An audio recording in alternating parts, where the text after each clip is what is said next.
Welcome back ATV morning with Farah में खुश आमदीद। तो आज हम एक ऐसी टीम से मिलने जा रहे हैं कि जिन्होंने लेटली अभी जो इंटरनेशनल चैम्पियनशिप हुई है मई यानी 2025 में उसमें जीता है। और ये जो टूर्नामेंट था ये कॉम्बैट रोबोटिक्स का एक कॉम्बैट था, मुकाबला था। और मेगाबाइट इनकी टीम का नाम है। मेरे साथ हैं उज़ैर अहमद और मोहम्मद अब्दुल वाहिद।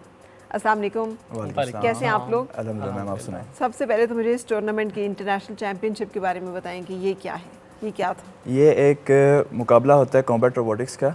उसके अंदर हमारे पास एक एरिना होता है और उसके अंदर 2 रोबोट्स होते हैं।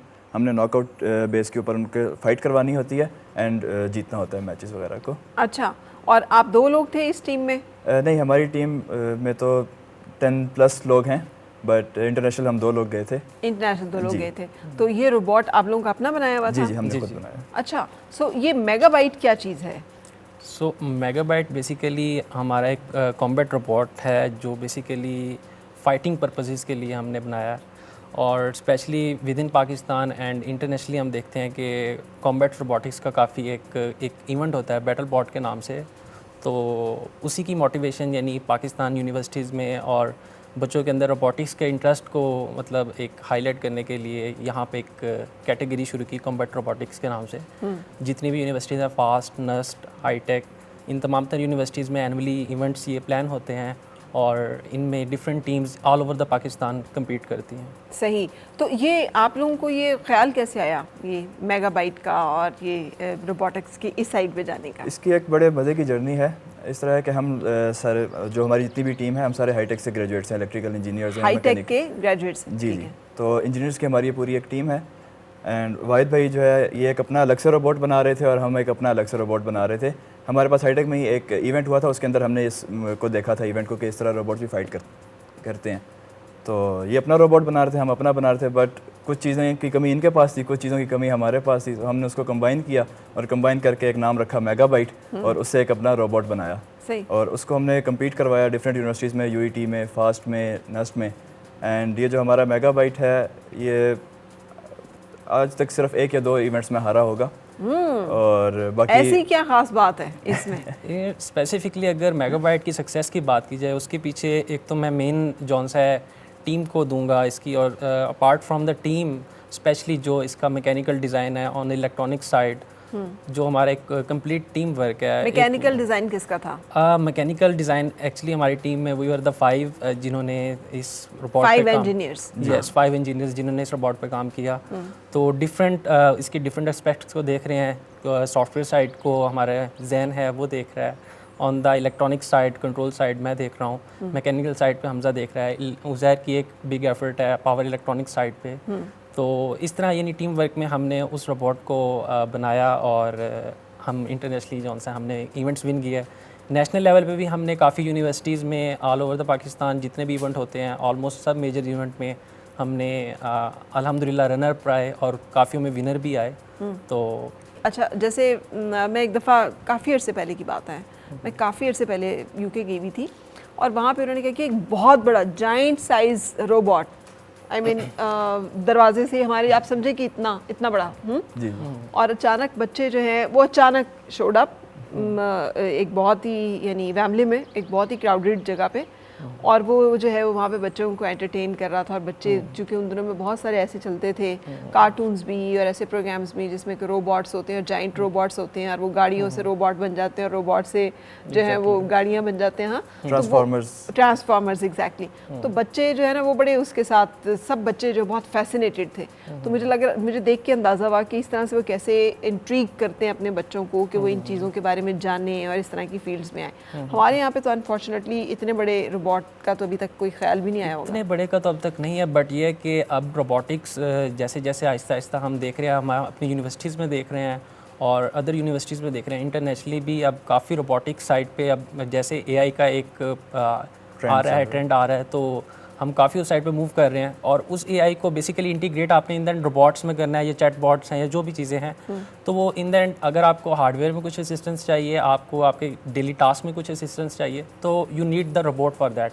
तो रोबोटिक्स आने वाले दौर में तो बहुत ही हमारी लाइफ में इंक्लूड हो जाएगा। इवन हम ह्यूमन इंटरफेरेंस कम से कम हो जाएगी और हम रोबोटिक्स पे ज़्यादा हम रिलाई करने लग हाँ जाएंगे। यार, ये बहुत ही खतरनाक बात है आने वाले वक्त की बिल्कुल कि ऐसे। इंसान जो है वो नाकारा हो जाएंगे और रोबोट सारे मसरूफ़ हो जाएंगे। अब बिल्कुल डेली लाइफ में हमें हर चीज़ में जो है किसी न किसी एस्पेक्ट से एआई हमारे पास आई हुई है या रोबोटिक्स है। हाँ अब हमने कुछ भी करना होता है तो गूगल के साथ साथ चैट जीपीटी सबसे ज़्यादा चल रही है इस टाइम हाँ पे, बिल्कुल तो हम एआई को ज़्यादा अब अपने साथ लेके चल रहे हैं। ठीक है। अच्छा, अब ये बताइएगा कि रोबोटिक्स की तरफ आप क्यों आए थे उज़ैर?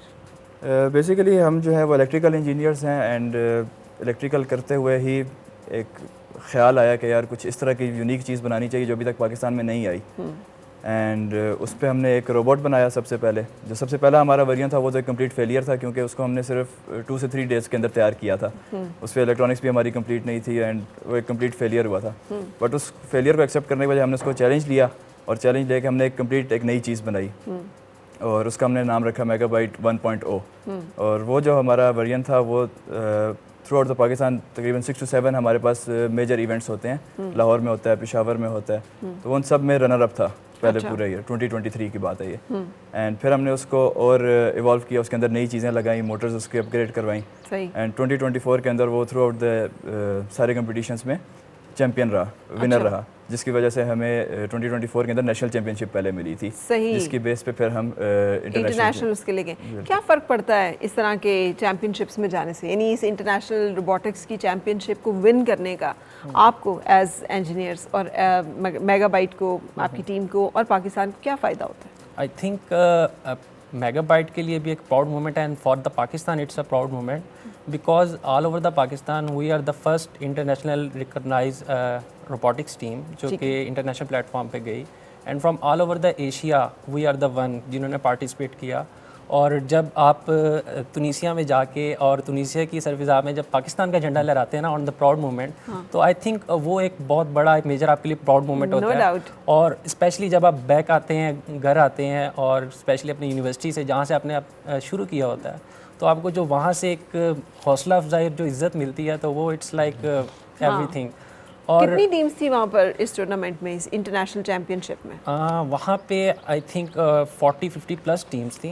40 यानी 40-45 मुल्कों की टीम्स थी। नॉट मतलब एक मुल्क से डिफरेंट भी यानी मल्टीपल टीम्स ने भी पार्टिसिपेट लेकिन किया। कौन कौन से मुल्क थे वहाँ पे जो मौजूद थे? वहाँ पे हमारे पास अल्जीरिया से थे, इसके अलावा हमारे पास मोरक्को से टीम्स आई हुई थी एंड तुनीशिया की अपनी टीम्स काफ़ी ज़्यादा थी वहाँ पे। बट एशिया से सिर्फ एक हम गए थे जो पाकिस्तान को वहाँ पे रिप्रेजेंट कर रहे थे, एशिया पूरे को रिप्रेजेंट कर रहे थे and it's a proud moment कि हम वहाँ से टाइटल एशिया लेके आए हैं अफ्रीका से। एंड अच्छा, कौन सा दुनिया का वो मुल्क है जो आप समझते हैं रोबोटिक्स में लीड कर रहा है इस वक्त?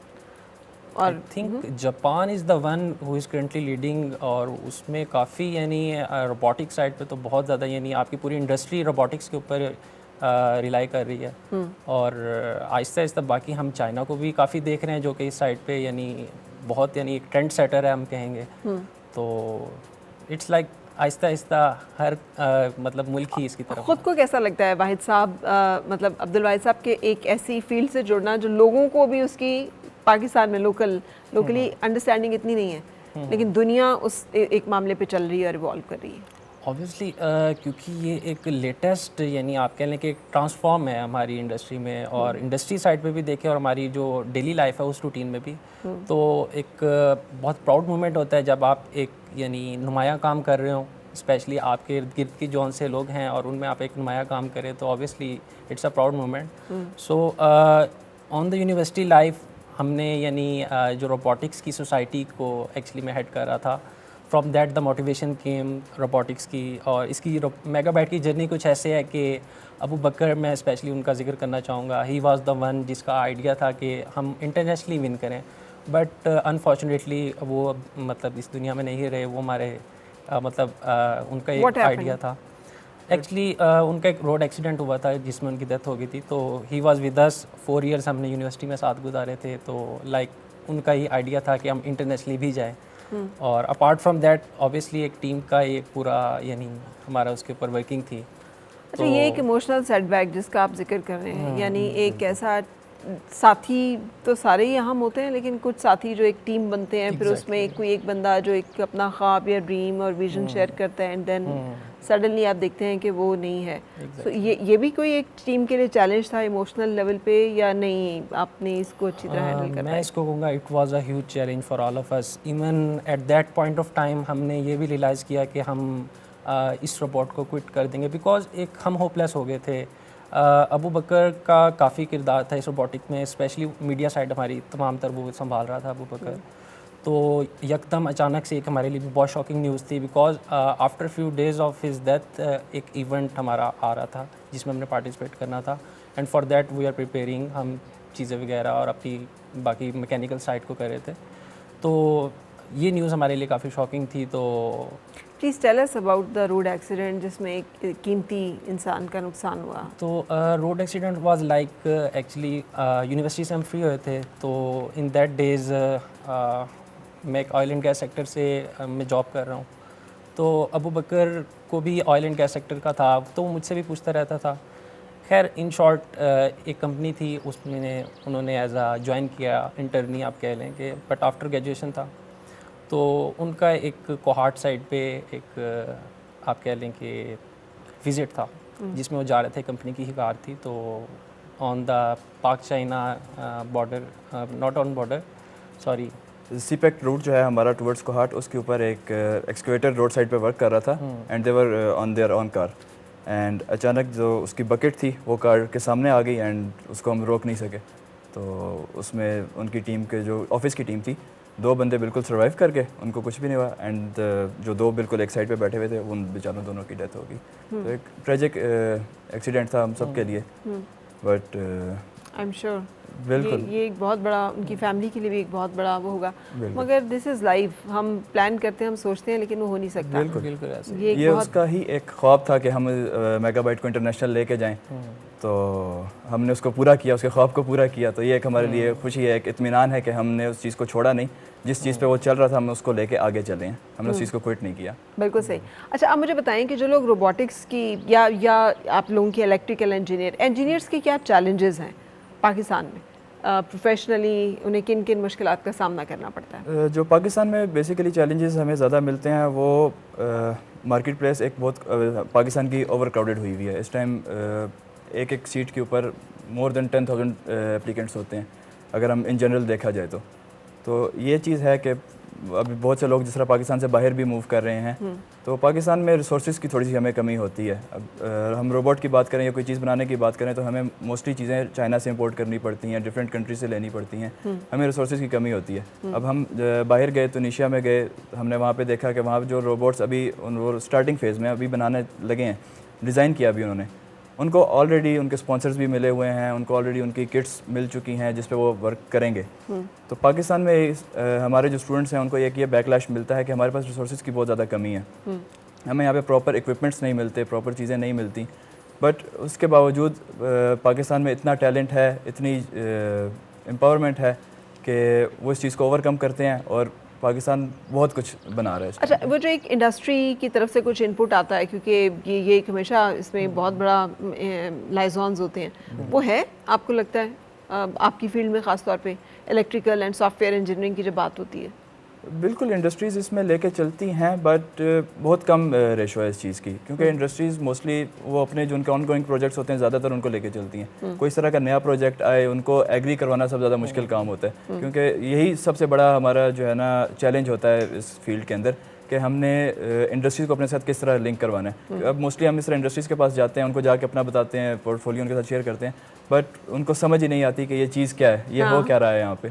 तो एक्चुअली वो होते हैं, वो सोल्यूशन ओरिएंटेड होते हैं। इंडस्ट्री चाह रही होती है कि ये हमें किस तरह फ़ायदेमंद साबित हो सकता है, या ये रोबोट हमारी इंडस्ट्री में एक क्या चेंज लेके आ सकता है। तो वो अपने पर्सपेक्टिव से देख रहे होते हैं। ऑब्वियसली जो एक चीज़ हमने बनाई है, एक प्रोडक्ट हमने बनाया, उसकी वर्किंग ही और है, और वो तो है भी कॉम्बैट के लिए। बट आहिस्ता आहिस्ता हम टीम मेगाबाइट के ही प्लेटफॉर्म से ही हम इसमें AI और जो बाकी जो ख़ास तौर पे जो इंडस्ट्री को जो नीड्स होती हैं उनको फुलफ़िल करने के लिए हम देखिए ना, बहुत ज़्यादा बात हो रही थी कि एग्रीकल्चर सारा जो है रोबोट्स के ज़रिए से कंट्रोल होगा, यानी पानी से लेकर फर्टिलाइजेशन तक और स्प्रेइंग से लेकर हर एक चीज़ जो है वो अब गैजेट्स के ज़रिए से होगी और ज़ाहिर है रोबोटिक्स उसमें एक बहुत इंपॉर्टेंट रोल प्ले करेगा।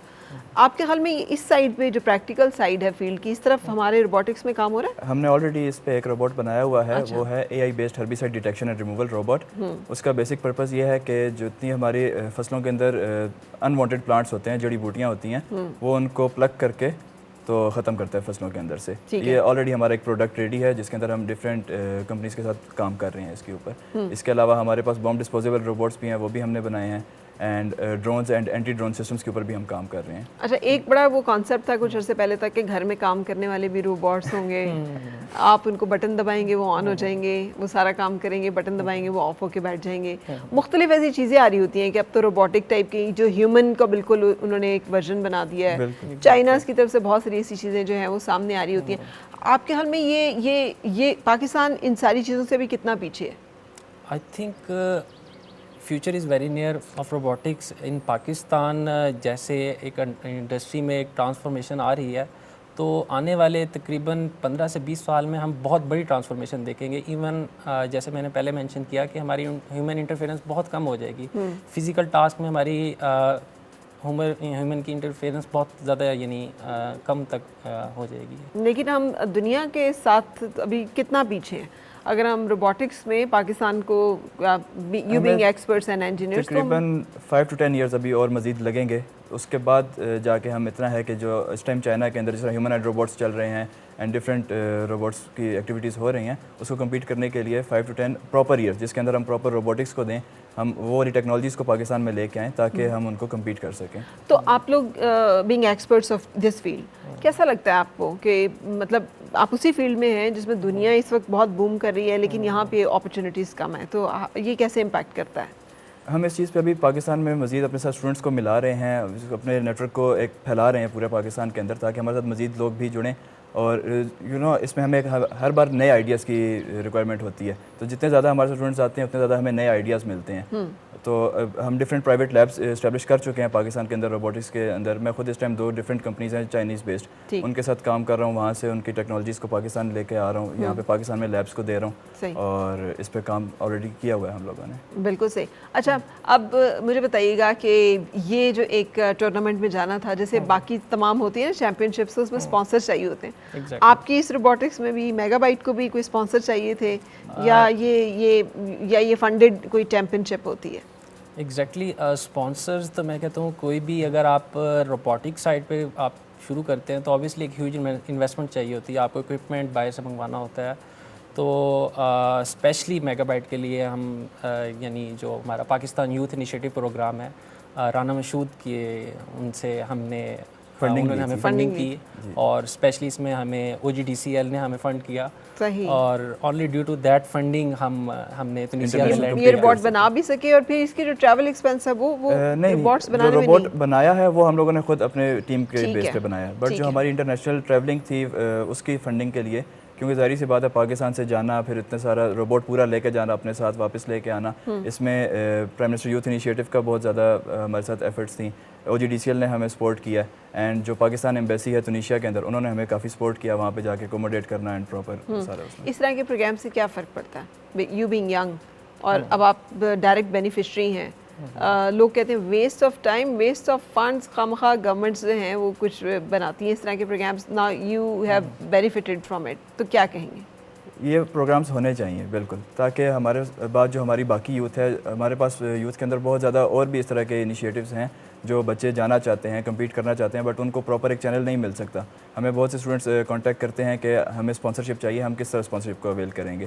तो इसके लिए इस तरह के प्रोग्राम्स होने चाहिए, डिफरेंट इंडस्ट्रीज़ के अंदर इस तरह के सेक्टर्स होने चाहिए जो इस तरह की चीज़ों को, रोबोटिक्स को और डिफरेंट प्रोग्राम्स को आगे इनिशिएट करवाएं, लेके चलें, एम्पावर करें उन चीज़ को। बिल्कुल सही। Thank you very much Zahra Ahmad and Mohammad Abdul Wahid for joining us today और हमारे साथ ये गुड न्यूज़ शेयर करने के लिए कि मई 2025 में इंटरनेशनल चैम्पियनशिप हुई रोबोटिक्स की ट्यूनीसिया में, जिसमें कि आपने वो चैम्पियनशिप जो है विन की। Congratulations for that and good luck for your future endeavours.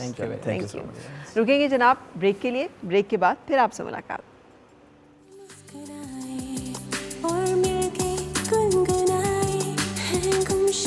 जो खुशियाँ सारी वो ढूंढ लाई